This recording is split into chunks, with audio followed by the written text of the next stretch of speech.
Is this being shot on an iPhone? Yes. Where have I been all this time?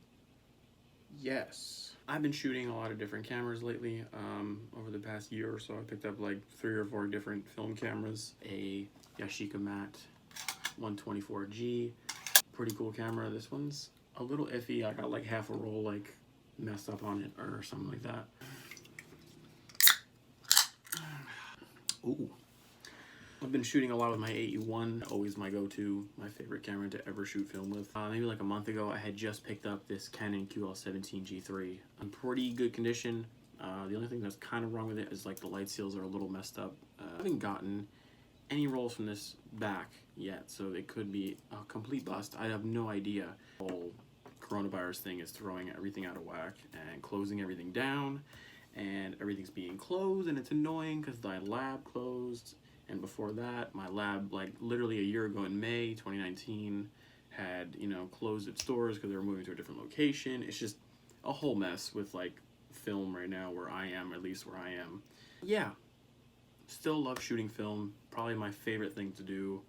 I had an idea recently because of this whole coronavirus thing, COVID-19, whatever you want to call it. I was shooting with this, like in grocery stores, trying to document stuff because it's, I don't know, it's a crazy time right now.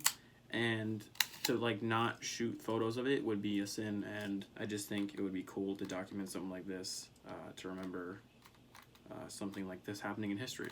So I shot like a couple rolls with this of just random things. I love this camera so much. It might like beat out the 8U1 at some point. It's so small and like compact. I could literally throw this in, like in a tote bag or just in an everyday carry bag, and it's just perfect for walking around taking photos. It's quiet, it's subtle, really easy to use. Moving on. Basically, I have about like that many rolls to get developed, which is like 6 or 7. So basically my idea was to shoot film on a digital camera. A lot of guys in the past use digital cameras and put gaffer's tape on the back of their screen so they're not looking at it, where you're not really in your screen, you're rather in the moment of like taking photos and stuff like that. Sometimes, whenever I'd be shooting digital, I would by accident hit the info button and I could just turn off the screen. So I don't even have to tape over it. I was like, I'm not gonna tape over it, I'll just turn the screen off. So that's what I've been doing. I've been treating my 5D Mark III like a film camera, basically. I'll shoot maybe 25 or 35 photos or just go out shooting a day. I shot 2 rolls, quote unquote. Today, like when I was out catching out with some friends, we met up at like a local Taco Bell and hung out because we haven't seen each other in a long time. It was just really nice to take photos and not look at the screen. It felt just like shooting with a film camera. It's just the only thing is there was no like cocking the shutter or advancing the film. That was the only difference really.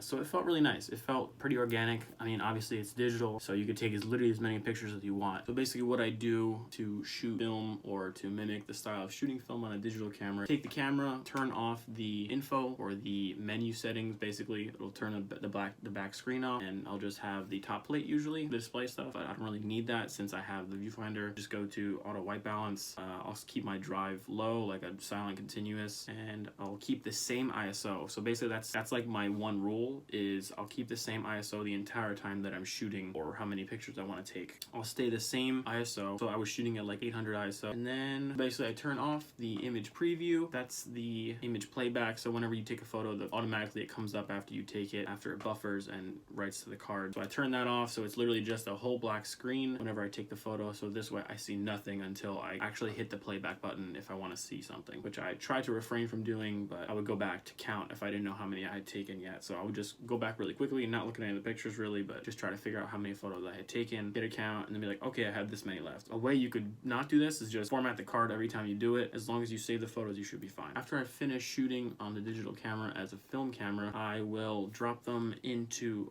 Lightroom. I use Adobe Lightroom CC right now, or a Classic, I don't remember which one it is. I drop them in there. I'll usually just calibrate the lens corrections. You don't really have to do that, but I like to because it usually adds more light sometimes. Like right now I'm using the Yongnuo 35 f2. Great lens, one of my favorite lenses I've ever purchased, and it's like less than $100. It's definitely try one of those out if you haven't tried one out yet. They're really cheap and they're really nice lenses. I'll fix the white balance. I'll usually pick like a white area on all of them, just its own, because I usually shoot at auto white balance. This way they have a pretty accurate reading or whatever. You don't have to do this if you don't want. You could do whatever you want, but this is just the way that I do it. Oh So I'll fix lens corrections, auto white balance, or I'll change the white balance from auto white balance, and I'll drop a visco preset. It's usually like a Kodak Gold or something, but whatever you want to do. I usually drop on just a regular preset just to get it done as a batch edit, get it done quick, just like they would in Photo Lab when they're developing film and scanning film. So that's basically all I do. I have some photos here if you want to see. I'll just leave them at the end of the video, but that's pretty much it. I just wanted to share this little idea slash method, I guess you could use when you want to shoot film, but cheaply, I guess. Not shoot film, but like, it's just the whole idea of the process behind film, and it's definitely not the same. I will tell you that for sure, but it's a lot quicker, definitely cheaper, especially if you have a camera already. I'm starting to like this idea. I'm really trying to get out there and photograph more, and I just want to document some more stuff just around my whole life, and I just want to make pictures and photos that I want to remember. So here's some photos at the end here of some social distancing or whatever it's called.